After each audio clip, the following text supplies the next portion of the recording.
Bonjour à tous. Donc avec Raphaël, on va vous présenter notre sujet sur la prédiction du niveau des nappes phréatiques en France. Donc la question qu'on s'est posée, Oula.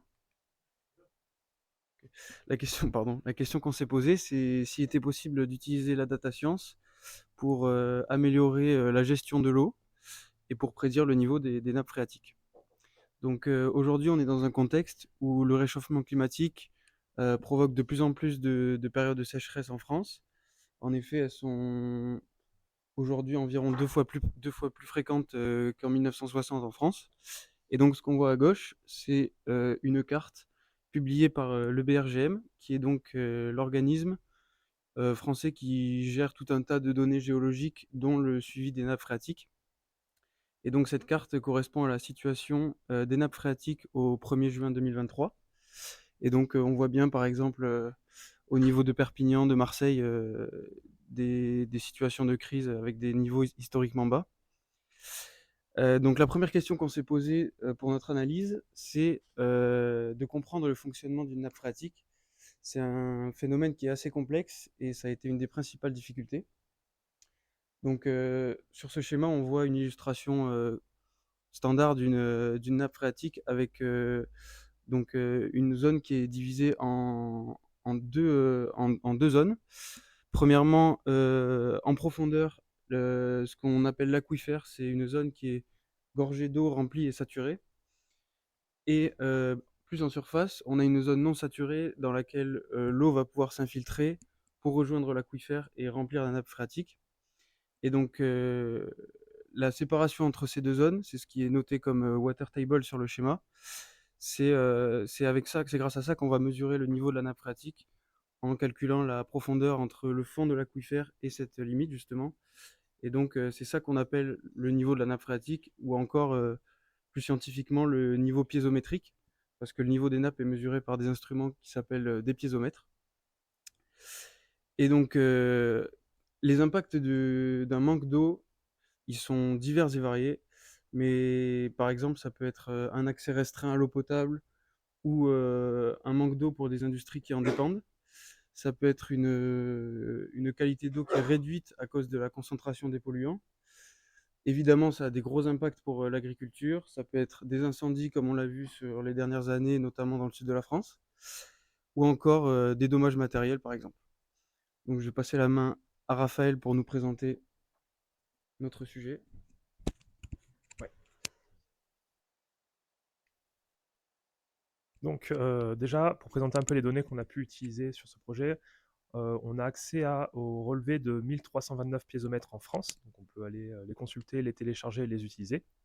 Et on a décidé de prendre des données qui commencent à partir de 2010 jusqu'à 2022, donc on a une mesure du niveau piézométrique par jour.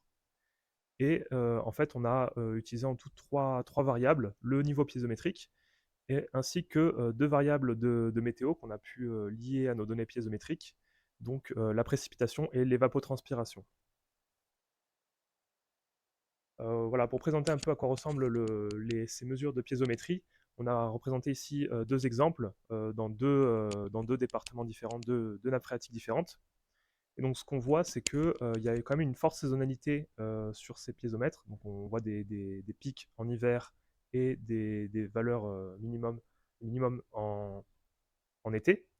Mais on voit également que, en fait, d'une nappe phréatique à l'autre, on va avoir des mesures qui sont assez différentes. Les profils des courbes varient beaucoup en fait en fonction de la nappe phréatique. Donc la première étape qu'on a faite, ça a été, à partir des données, ça a été de créer des features qu'on va vouloir utiliser ensuite dans nos modèles. Donc ces features, principalement, on a calculé les différences entre la valeur, entre nos valeurs au jour J et au jour précédent, donc à 30, 90 et 180 jours. Ça nous permet d'avoir la variation en fait de ces valeurs sur la période donnée. On a également calculé les moyennes roulantes. Ça nous permet d'avoir un peu un lissage des variables, notamment par exemple pour les précipitations, qui peuvent varier grandement au cours d'une journée. Et donc nous, le fait d'avoir une valeur roulante, ça nous permet d'avoir vraiment la précipitation moyenne sur la période. Et également, on a fait tout un travail autour de la temporalité, justement parce qu'on remarquait qu'il y avait beaucoup de saisonnalité nos piézomètres. Donc, à partir de ces variables, on s'est intéressé un peu à leur corrélation avec les niveaux de piézométrie. Donc, ce que représente ce tableau, en fait, chaque ligne correspond à un piézomètre et chaque colonne correspond à la corrélation entre la variable et le piézomètre. Et donc, en fait, les colonnes qui vont nous intéresser principalement, ce sont les colonnes qui sont soit très sombres, soit très claires, par exemple comme celle qui est encadrée, puisqu'en fait, ce sont des variables qui présentent une grande corrélation avec le niveau piézométrique. Et donc, on sait qu'on va pouvoir l'utiliser pour prédire le niveau de nos piézomètres. Voilà, donc pour créer nos modèles, voici l'approche qu'on a eue, c'est-à-dire qu'on a sélectionné un piézomètre que l'on trouvait intéressant, qui était assez suivi par le BRGM. On a mis en place nos features telles qu'on les a présentées tout à l'heure, et on a testé 4 modèles différents. Donc 2 modèles à partir de réseaux de neurones, LSTM et CNN pour les citer, un modèle de machine learning relativement simple, et un modèle plus simple qui est basé sur des règles qu'on a créées nous-mêmes. Et avec ces 4 modèles, en fait, on essaye de prédire les niveaux des piézomètres à plusieurs horizons temporels, donc à une semaine, à un mois, à 3 mois, à 6 mois et à un an. Donc, pour présenter quelques résultats, voilà deux cas de figure. La première courbe, où on a fait des prédictions avec notre modèle de machine learning à 30 jours. On voit qu'on a une courbe des prédictions qui suit assez bien la courbe du réel. Donc le modèle est plutôt bon a priori. Et on a la deuxième courbe qui montre avec le modèle réseau neurone LSTM des prédictions à 90 jours. Et là, on voit au contraire que les prédictions sont moins bonnes, même si ça suit la tendance globale du niveau réel, on a du mal à le prédire correctement. Une manière un peu intéressante d'évaluer la qualité de nos modèles, c'est de comparer en fait la capacité de nos modèles à anticiper les crises. En fait, le BRGM a défini, donc sur leur site internet, c'est disponible, des seuils de crise des nappes phréatiques, c'est-à-dire des niveaux en dessous desquels on considère qu'il y a une crise et que donc on est en sécheresse. Et donc nous, on s'est intéressé à voir si nos modèles arrivaient à anticiper, à prédire de la même manière qu'une crise allait se produire ou non. Pour donner un exemple, sur le premier encadrement là qu'on voit, on a une crise dans le cas réel, puisque la courbe est en dessous des seuils indiqués par le BRGM, et notre modèle est également en dessous de ces seuils.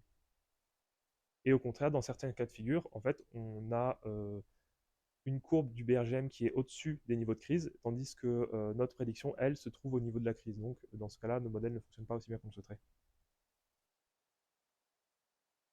Merci. Et donc, ce qu'on a voulu faire pour finir, c'est d'essayer de comparer chacun de nos modèles qu'on a entraînés. Donc, sur ce graphique, on a regardé les erreurs de prédiction, donc tout simplement la différence entre la valeur prédite et la vraie valeur de la piézométrie.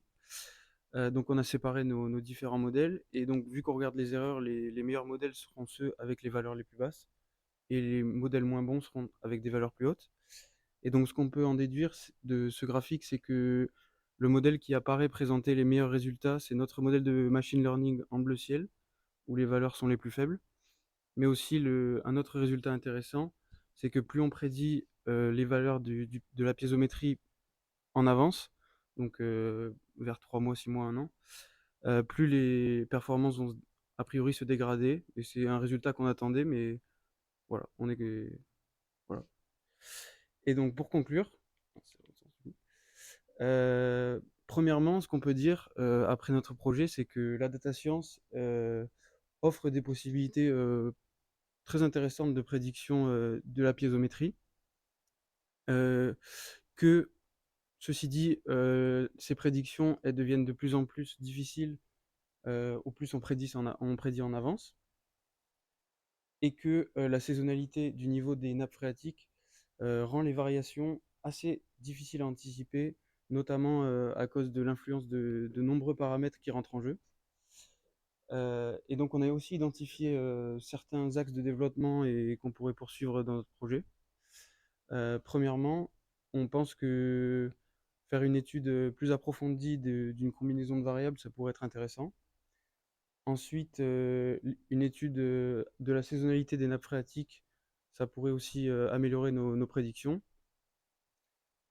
Aussi l'inclusion de paramètres géographiques, notamment la nature du sol par exemple, ou la neige ou les rivières qui se situent près des piézomètres. Ça pourrait être hyper intéressant parce que c'est des paramètres qui ont vraiment une influence sur le niveau des nappes, notamment avec la manière dont circule l'eau dans le sol. Ensuite, un fine-tuning de nos modèles, notamment ceux de réseaux de neurones, pour essayer d'améliorer leurs prédictions. Et enfin, le test de nouveaux modèles qui pourraient être intéressants et à voir ce que ça donnerait. Donc, merci beaucoup. Et si vous avez des questions. Merci beaucoup. Il y a 2 questions. Merci Théo et Raphaël pour cette présentation. Moi, j'ai une question par rapport au graphique que vous avez présenté avec les niveaux de crise. Du coup, en fait, moi, ma question, c'est de savoir, vous dites que votre modèle, par exemple, il marche moins bien parce que il aurait tendance à prédire une crise, par exemple, sur le deuxième carré, alors qu'en réalité, il n'y en a pas.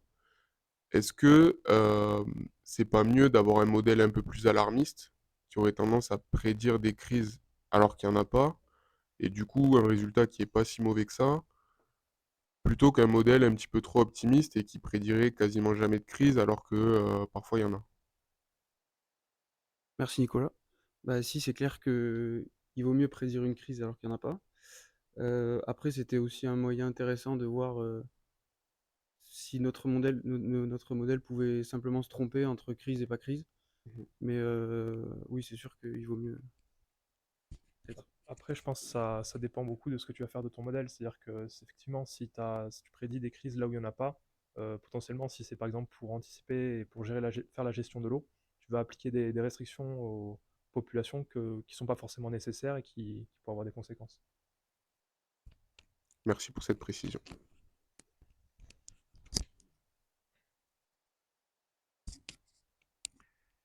Merci à vous deux pour cette présentation et ce sujet qui malheureusement est d'actualité. Moi, j'avais une question sur le modèle prédictif, le modèle machine learning. Est-ce que vous avez un petit peu eu le temps d'ouvrir le capot et de rajouter une couche d'explicabilité et de comprendre quelles étaient les variables qui jouaient ou qui en tout cas étaient importantes sur la prédiction du niveau des nappes? Euh, non, non, malheureusement, on n'a pas eu le temps de regarder plus en détail. Maintenant, c'est vrai que le modèle de machine learning, comme il est assez simple, on peut imaginer que les variables qui sont utilisées, en fait, potentiellement, c'est juste il arrive à prédire assez facilement, en fait, à partir des variables qu'on lui donne, qui sont déjà assez bien. Il aide potentiellement beaucoup.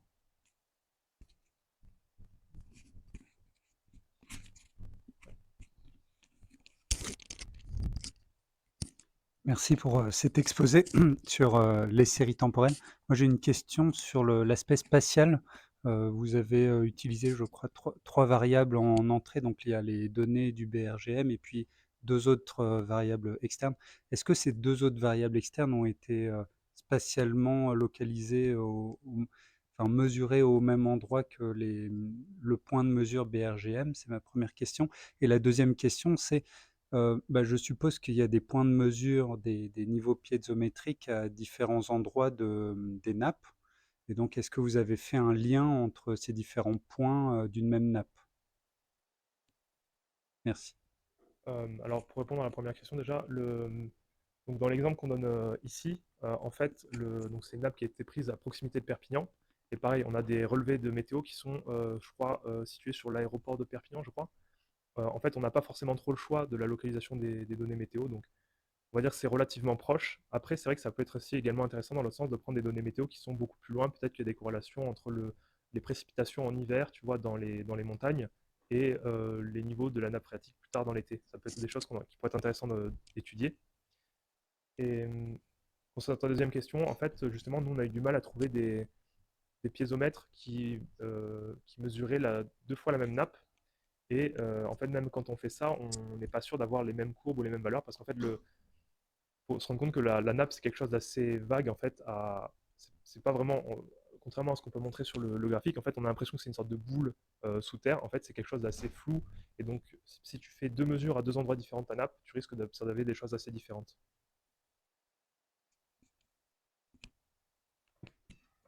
Merci Théo et Raphaël pour votre présentation. Moi, j'ai juste une petite question sur le modèle SEM, si vous pouvez revenir sur les performances qu'il fait. j'ai cru voir qu'il performait plutôt pas trop mal. Et j'aurais aimé savoir si vous aviez peut-être tiré, juste quelques petites règles, vu que j'imagine que c'est des règles à la main, de savoir, ce que vous considérez, comme important, dans ce modèle qui a été fait à la main et qui a l'air de quand même bien marcher. En fait, le modèle simple, tout simplement, c'est on regarde au jour J où on fait la prédiction, on regarde l'écart à la moyenne, et ensuite on applique ce même écart à la moyenne sur le jour où on veut faire la prédiction, donc peut-être 30 jours plus tard, tu vois. Donc si on a un delta enfin on a un certain delta sur le jour J, on va l'appliquer le même sur la moyenne. Et en fait, globalement, c'est de se dire que cet écart, il ne va pas forcément varier beaucoup dans le laps de temps où on va faire la prédiction, dans l'horizon temporel. OK, super, merci.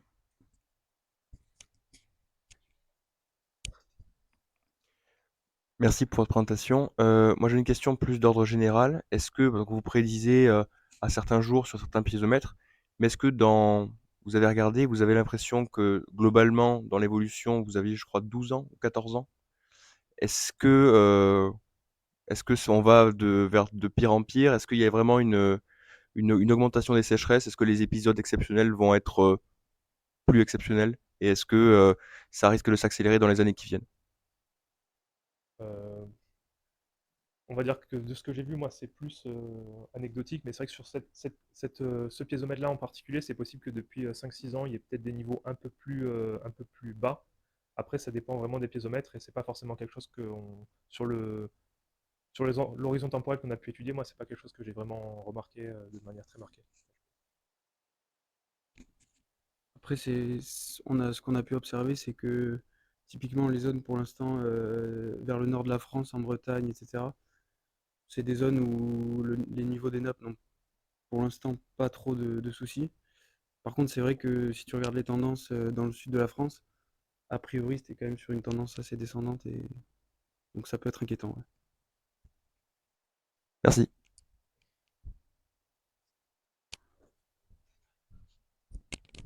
Très bien, mais merci à vous deux.